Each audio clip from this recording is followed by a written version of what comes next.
बिस्मिल्लाहिर्रहमानिर्रहीम। अस्सलामु अलैकुम रहमतुल्लाहि व बरकातुहू।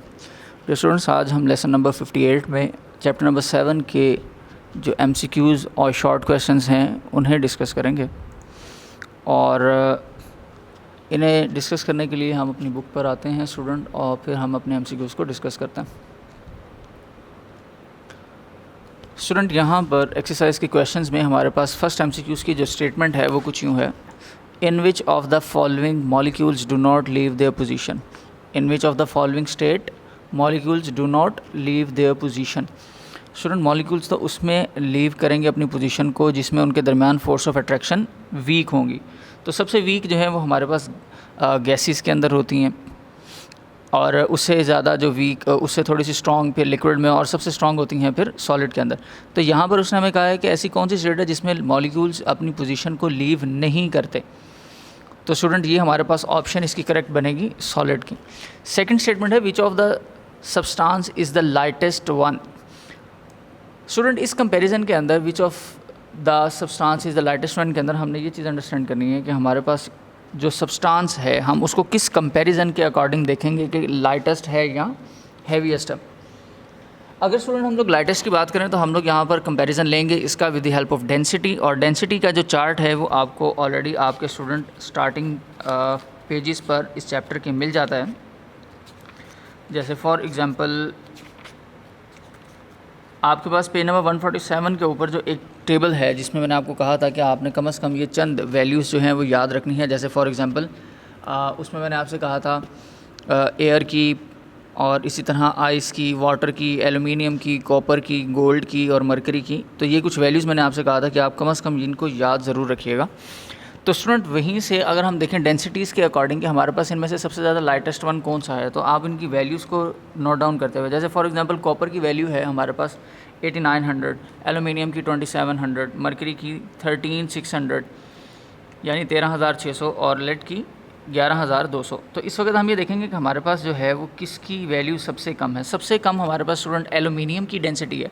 तो इसका मतलब ये है कि एलुमिनियम जो है वो हमारे पास लाइटेस्ट जो है वो मटेरियल होगा। थर्ड स्टूडेंट MCQ ये है SI unit of pressure is pascal, so which is equal to pascal means 1 pascal is equal to, ये हम लोगों ने कैलकुलेशन भी की थी और हमने ये चीज़ अंडरस्टैंड की थी कि 1 pascal is equal to 1 newton per metre. So क्या B option is correct. Fourth number पे स्टूडेंट हमारे पास जो MCQs है वो है जी what should be the approximate length of a glass tube to construct a water barometer. जब हमने स्टूडेंट बैरोमीटर को डिस्कस किया था तो हमने ये कहा था कि 13 टाइम डेंसर है हमारी मरकरी वाटर की निस्बत। तो और अगर हम इस चीज़ को अंडरस्टैंड करें कि डेंसिटी मरकरी को यूज़ करने के लिए अगर हमें बैरोमीटर अप्रॉक्सीमेटली 1 मीटर लेंथ का चाहिए, तो वाटर को यूज़ करने के लिए हमारे पास अप्रॉक्सीमेटली 10.6 मीटर की लेंथ वाला हमें बैरोमीटर चाहिए। तो यहाँ पर जो राउंड अबाउट वैल्यू है 10.6 के वो है 11 मीटर, तो हम 11 मीटर को करेक्ट कंसीडर करेंगे। Part number 5 is according to the Archimedes upthrust is equal to. Student, according to the definition of Archimedes principle we just consider that कि हमारे पास जितना भी अपथर्स्ट लगेगी वो कितना होगा, उस क्वांटिटी के इक्वल लगती है कि जितना आपके पास ऑब्जेक्ट का जो मैस है वो लिक्विड की वॉल्यूम को डिस्टर्ब करता है। सो इसकी डेफिनेशन के अकॉर्डिंग हमने ये बात डिस्कस की थी, when an object is totally और partially immersed in a liquid and upthrust act on it equal to the weight of the liquid it displaces. तो यहाँ देखें कि कहाँ पर ऐसा वर्ड लिखा हुआ है, wait of the liquid it displaces. तो यहाँ पर हमारे पास इसका जो करेक्ट आंसर स्टूडेंट बनेगा वो ए ऑप्शन है। इसी तरह अगर हम बात करें स्टूडेंट नेक्स्ट पे क्वेश्चन नंबर 6 की, the density of a substance can be found with the help of. Density of a substance जो है वो किसकी मदद से हम लोग फाइंड आउट कर सकते हैं, Pascal's law, Hooke's law, Archimedes principle या principle of floatation. Student, Hooke's law का जो पास्कल लॉ की अगर बात करें तो पास्कल लॉ के अंदर हम लोगों ने फार्मूला डिस्कस किया था हाइड्रोलिक प्रेस का F1/A एंड F2/A, उसके अंदर कहीं पर भी डेंसिटी मेंशन नहीं है। हुक्स लॉ की बात करें तो stress is directly proportional to strain, तो यहाँ पर भी हमारे पास डेंसिटी मेंशन नहीं है।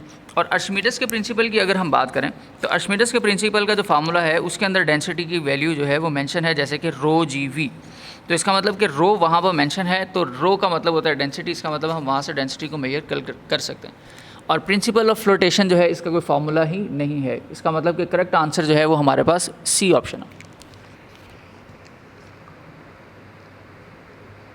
Question number 7, according to the Hooke's law, Hooke's law का फॉर्मूला स्टूडेंट हमने यहाँ पे सर्च आउट करना है, क्या है स्टूडेंट। एक फार्मूला हमारे पास यहाँ पे करेक्ट बन सकता है, stress over strain is equal to constant, because का नॉर्मल फार्मूला जो था वो था stress is directly proportional to strain.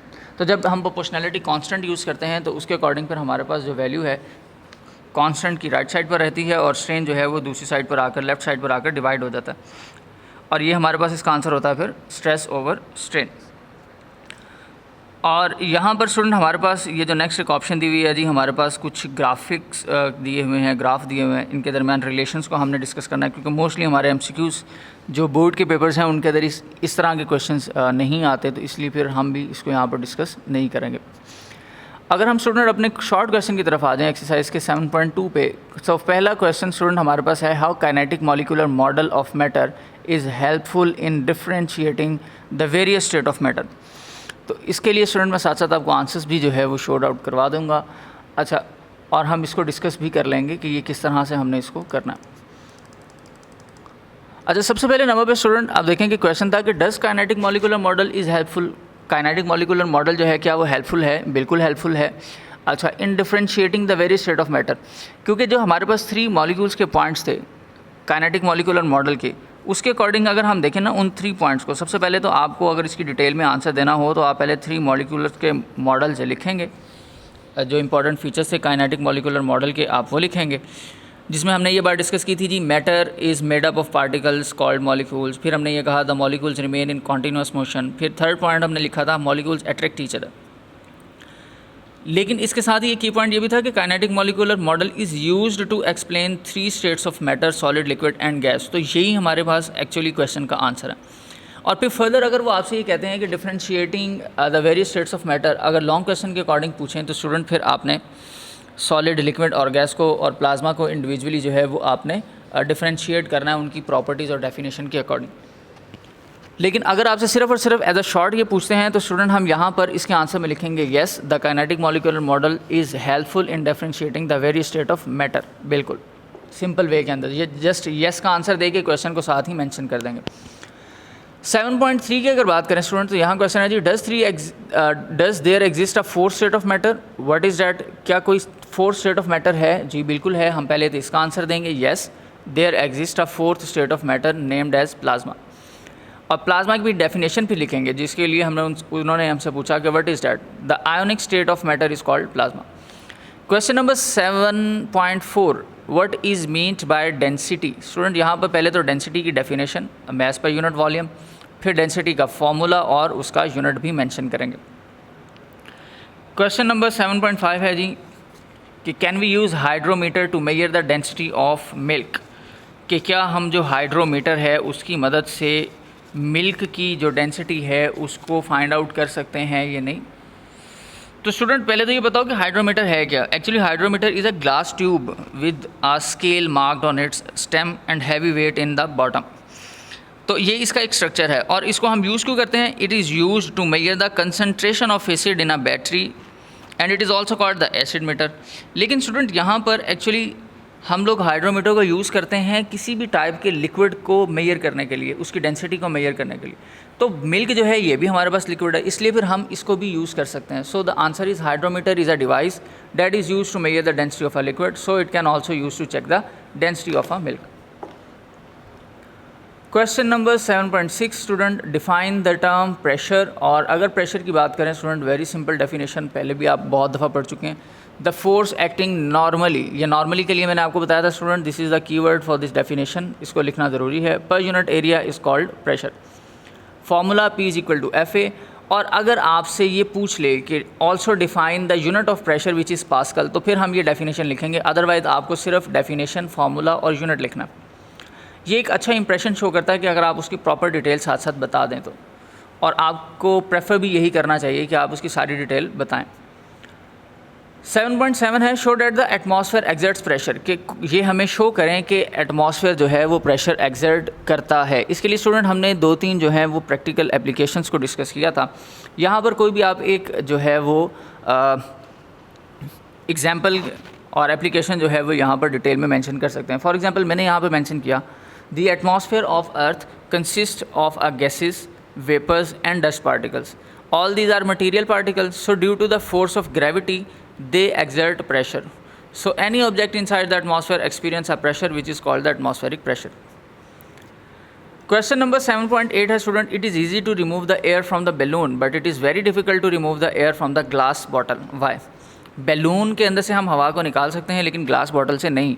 Student सबसे पहला प्रॉब्लम तो ये कि जो बैलून है वो सॉलिड नहीं है, ठीक है, और उसमें इलास्टिसिटी ज़्यादा है. और अगर ग्लास बॉटल की बात करें तो स्टूडेंट ये हमारे पास सॉलिड मटेरियल है और इसमें इलास्टिसिटी नहीं है.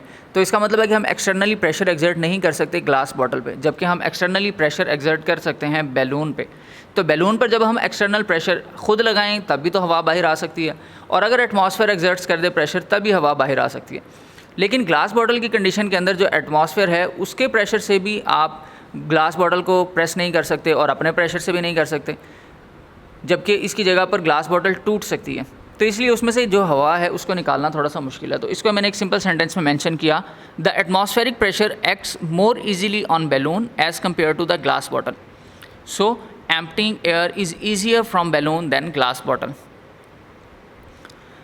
Question number 7.9, what is barometer? Student, barometer is an instrument that is used to measure the atmospheric pressure and it is called barometer, and it is also called the mercury barometer. So which consists of a glass tube 1 meter long closed at the one end.